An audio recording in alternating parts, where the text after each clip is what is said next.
Good day, fellow South African learners. My name is Enhlanzeni.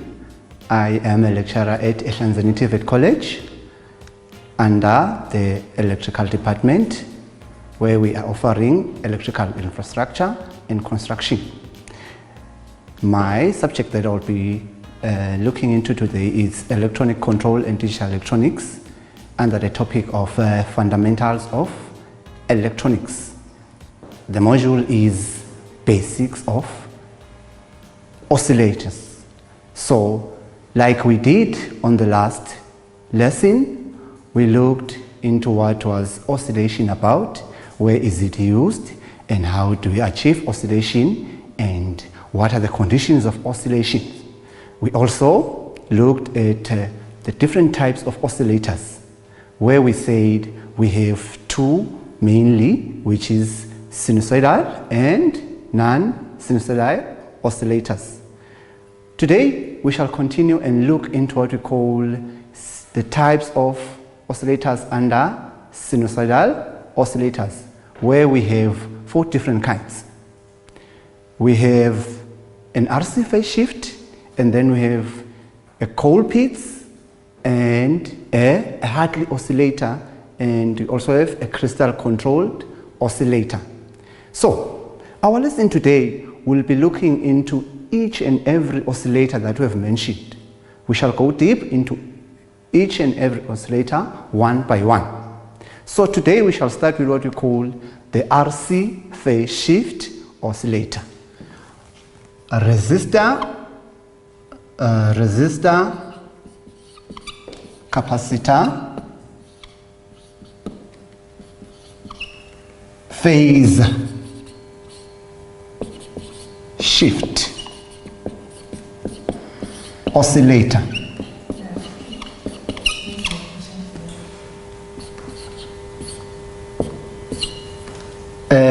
Shortly known as RC phase shift.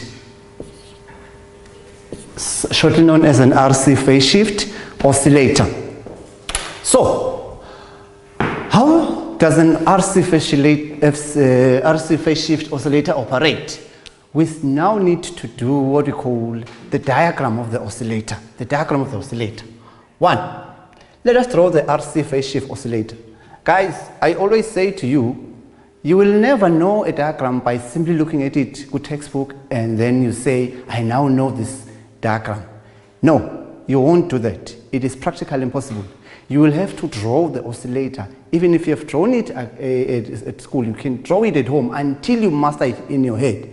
You will be not given any diagram or paper which will give a diagram. So it's part of your assessment that you should know what we call circuit diagrams. So let's start with an RC phase shift oscillator. Remember, we said we need an amplifier for oscillation. I'll simply draw the amplifier, which is called a common emitter configured amplifier. Common emitter configured amplifier, which looks more or less like this, plus VCC, RC, RB, and then we have our output there, and then there down we have our thermal components, RE and CE. So let's say we have this kind of amplifier, which is a common emitter configured amplifier. It's a common emitter configured amplifier. What does this mean? It simply means in a common emitter amplifier, in your output, there will always be 180 degrees phase shift between the output and the input. What does this mean? If you start with a signal like this before your amplifier circuit, in your output, your signal will be at what we call an antiphase, an opposite. So it means it will look like that. So that's a 180 degrees phase shift, where your positive becomes a negative and a negative becomes your positive. That's an antiphase. We say the output in a common emitter amplifier, it's antiphase. So now, But this is not an oscillator, it's simply an amplifier circuit. Remember, we said oscillators, we need the conditions of oscillation. We need one, a 180 degrees, a 0 degrees phase shift. Two, we need a feedback path, which shall give us a positive. Three, we need what we call a constant power supply. So now, let's see, based on those conditions of oscillation, how can we turn the circuit into an oscillator? First of all, we need a feedback. Feedback, this is where we take our output, isn't it? This is P out. So it means feedback. We can have our feedback there. But unfortunately, our signal is an antiphase. That is to say, if we take the signal back to the input, it will come at an antiphase. It will tend to minimize our output. So in that way, our oscillation will tend to dampen, which we don't want. It will tend to decay. So what can we do so that the signal comes back at its original state, at a 0 degrees phase shift or 360 degrees phase shift? That's when we say we have our tank circuit. Tank circuits will always provide us with a phase shift. So this kind of circuit is called an RC phase shift. Why? If I were to do this to the circuit,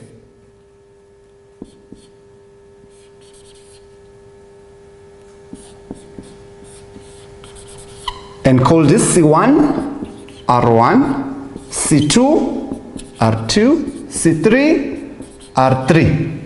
So now we have a certain feedback path with some certain arrangement of components. Remember, we said it's a resistor capacitor. We have our capacitor, we have our resistor. So now we have this kind of tank circuit which will provide us with what we call a positive feedback. How does this circuit, this RC network, provide us with a phase shift? Let us dissect the RC per stage. If we take one RC stage, let me take this one RC stage here. It will look like this, RC1. If you do remember, and if you look into the diagram, it simply represents what we call a high-pass filter. That's a high-pass filter. So, what does this mean? It simply means that if we're to apply an alternating signal here, we shall have some kind of phase shift. If there was no resistor, the capacitor will prove to give us a 90 degrees phase shift lead. We all know that by now. A 90 degrees lead phase shift. So, it simply means that it will be practically impossible to apply the capacitor alone on this circuit. So what we need to do, we need to find a value of resistance that will at least shift this angle from 90 to a certain value that we need. So the capacitor alone can provide to be 0 to 90. So now, once we have that kind of network, let's see. If you do remember, for you to find a certain phase, theta, you need to know your XC and your R. In this case, it will be theta shall be equals to, let's use 10, the arctan of XC over R. So now, we can now determine the value of R that will provide us with a certain phase that we need. So for an RC phase shift, for us to have at least 180 output phase, you will see that if we were to give this a 60 degrees and this other C a 60 degrees again, and this other network RC a 60 degrees. If you were to take into consideration all this, if you say 180 plus 60, it will give you a certain value at 60, at 60. You will see that in the final end, your output towards here, it will be 0 degrees, or what we call 360 degrees. So it's simple. You can say 180 minus 60, which will leave you with 120. 120 minus 60, it leaves you with a 60. 60 minus 60, it goes back to 0. So our signal will now go back into the oscillator or into the amplifier at a 0 degrees phase shift. So in simple terms, in an RC phase shift oscillator, These networks of RC will now provide us with a phase shift where each RC network practices or imposes a 60-degree phase shift. So you can say 60, 120, 180. So now you will say 180 minus 180, it gives you a 0 degrees phase shift. So now going back into an amplifier, it will be at an original state. Amplified again, taken into the output, back into the circuit. The process will continue doing that, and that is what we call oscillation. So these values can be used to determine your frequency of oscillation. You can now find the frequency of oscillation where we say for this network, your frequency of oscillation is equal to 1 over 2 pi RC square root of 6. Okay, that's the formula. I am not sure if in your formula sheet it's given, but you should be by now aware of this formula, where we say, if I were to give you a simple task to define or to find the frequency of oscillation in an RC phase shift oscillator, in that way you will be able to do that. You will be given the values of your C, your R, and your constant, which is 2 pi RC. So you can simply say, if the values of these are different, you can now say R1 times C1, R2 times C2, RD times C3. But in most cases, these values will be equal. So that is why we factor out and then say 2 pi RC, because we know that each must give a uniform change. So it will be 2 pi RC root 6. That is how you calculate your frequency of oscillation. Oscillator number 2. It's what we call Colpits. Colpits. This is the name of the guy who discovered the basic of the oscillator. So now, again, we still need an amplifier. We still need an amplifier circuit where we'll take our output there. We have our thermal components so that it doesn't go to thermal runaway. RE, CE. We still have RC, we still have RB, we still have our power supply VCC and our V out there. So now, if you look into this, it's the same circuit we had here. It's the amplifier stage. So now, we need to take our output back into the input. So, for us to take our output back into the input, let me just use this route now. I'll simply use this route and take it back into the input. This is our input.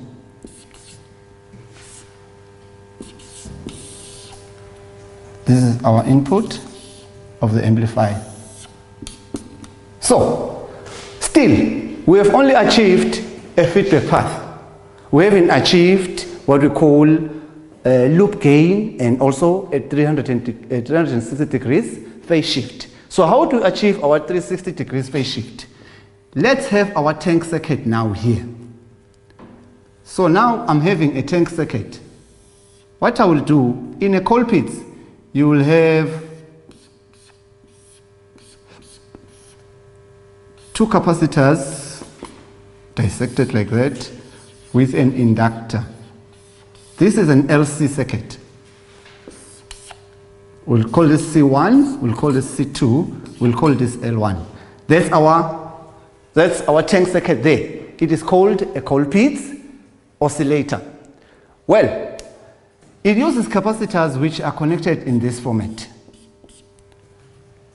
So how do we achieve our phase difference or our phase shift? Okay, so again I will also dissect the tank circuit so that you can now understand what or how do we achieve a phase shift. Let me dissect the tank circuit. In an LC oscillator, we have a setup which looks like this.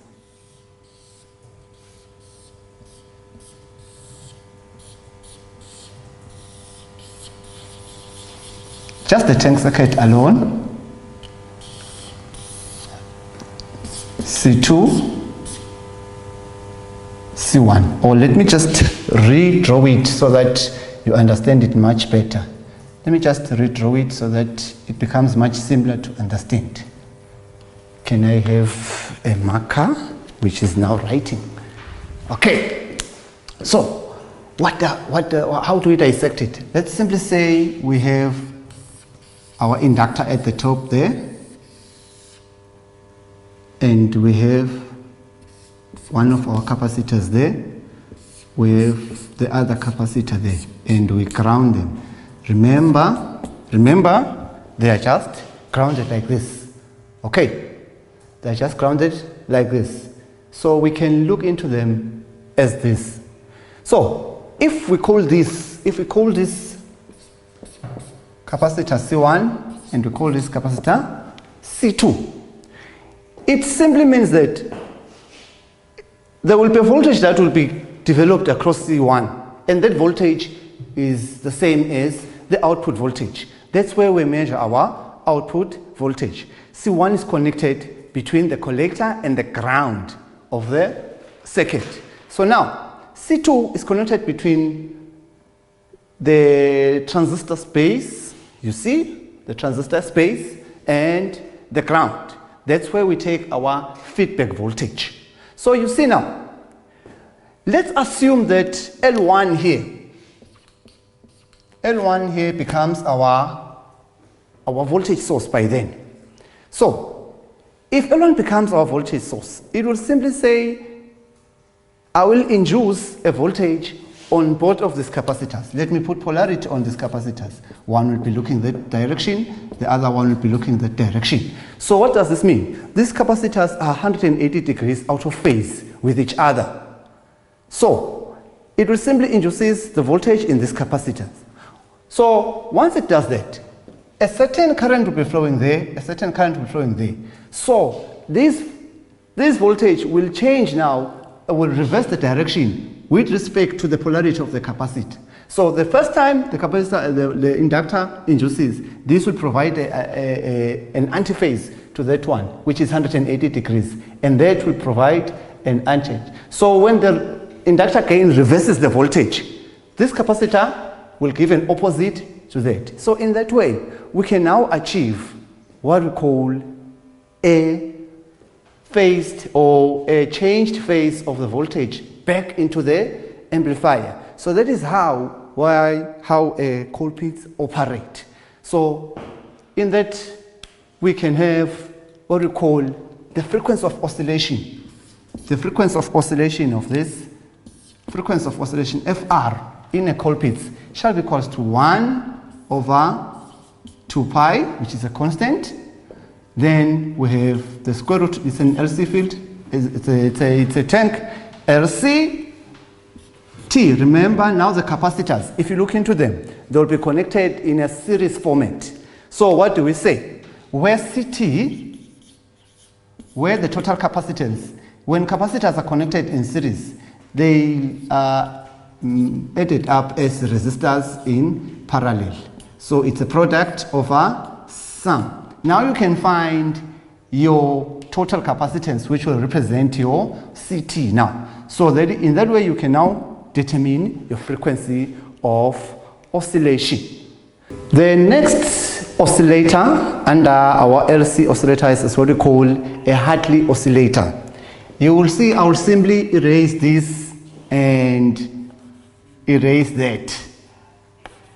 So if you are good in cramming, you will find this useful. So this is what we call a Hartley oscillator, a Hartley oscillator. As you have noticed, I only changed the tank circuit. All the other components remain the same, where we shall call this L1 and L2. So just like the Colpits oscillator, our phase shift is now provided by this kind of oscillator, which now instead of capacitors, we have inductors. So you would remember by saying a oscillator, a Colpits, has got capacitors. Capacitance, C. Hartley for inductance. Inductance, H, Henrys. So now you know that if they ask you to draw a Hartley or a Colpits oscillator, the only difference there, it is the tank circuit. Even here, the simple explanation is the same as that of a Colpits. Now, what changes now here on the formula, it's now we say LTC. Now we have got a combination of inductors instead of capacitors, where LT is equal to L1 plus L2. I will not go for the magnification factor. For simpler explanation, let's say if you want to know the frequency of oscillation, once you know the values of L1 and L2, that's where LT comes in. You say the value of LT is equal to inductor 1 and inductor 2. So that is how an oscillator, a Hartley oscillator and a Colpits oscillator operates. So they are both used to generate a sine wave at audio range, somewhere around a few kilohertz into a gigahertz range. So now, the last but not least oscillator we shall talk about is what we call a crystal controlled oscillator. A crystal controlled oscillator. So, the word crystal, these are minerals, natural minerals. They are commonly used as quartz, or what we call Rochelle salt. Those are natural elements that exhibit what we call a piezoelectric effect. They exhibit what we call a piezoelectric effect property. So they are highly stable, very stable. Most commonly used oscillators. Oscillators nowadays, most of them, they use what we call crystal oscillators. So mostly they use what we call quartz, because quartz, it's cost effective. Let me not say cheap. Quartz is cost effective than the Rochelle salt. So, but the property they possess is the piezoelectric effect. We have a circuit symbol of a crystal. This is a circuit symbol of a crystal. A circuit symbol of a crystal, where we have the crystal itself, the crystal, and then conducting plates.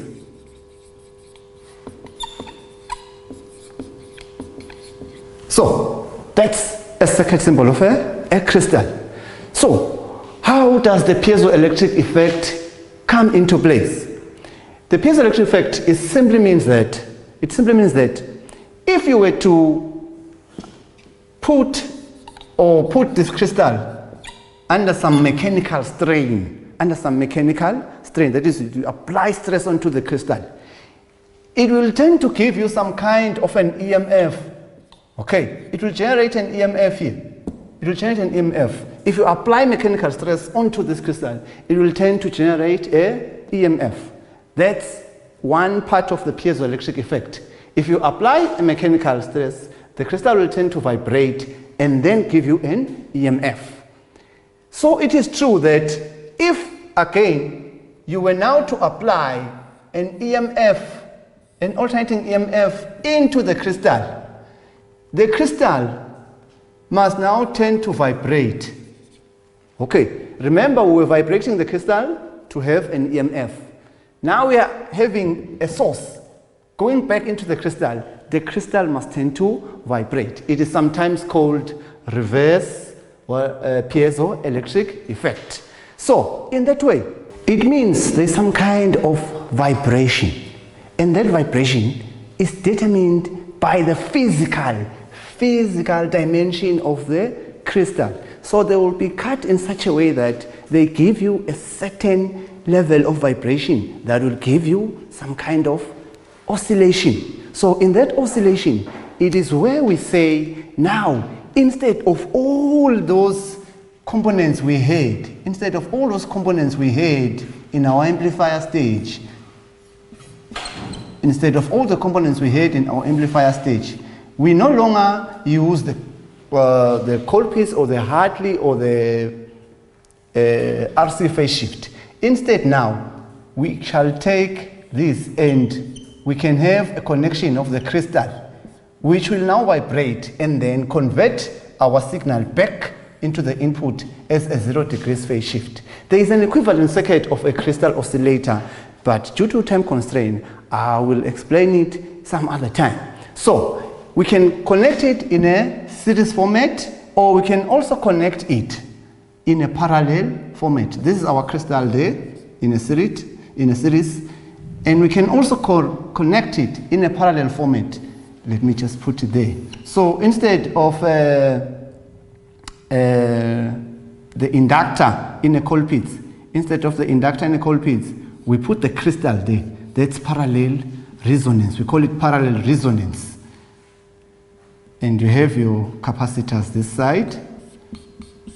You see, it looks like a... So now, this was series resonance, and this is what we call parallel resonance. So these are the two kinds in which a crystal oscillator can be connected to provide us with a phase shift. The phase shift is achieved by means of what we call the piezoelectric effect, as we've explained earlier on. So, the questions that may come in there is for you to understand how to connect a crystal control oscillator in a series format or in a parallel format. The understanding of the piezoelectric effect, the application of all these oscillators we've talked about, and the principle of operations for all the oscillators we've talked about. Remember, we started with an RC phase shift, we talked of the LCs, we had a Colpits, we then had a Hartley, and now we were talking of the crystal controlled oscillator, which is the most commonly used oscillator we have nowadays. So if you think of your processors in computers, that's where you have your crystal oscillator. Like we say, it is highly stable, very, very much highly stable in high operating frequencies. You know your processors, they are in gigahertz. You see, we need a very, very high stable oscillator to clock or to determine the speed of your processing in your computers. For today, our topic will end there. For further clarification, you can contact us on our web, which is enhlanzenicollege.co.za, or on our media platforms, which is Facebook and the Twitter page in what we call Enhlanzeni TVET College. I thank you.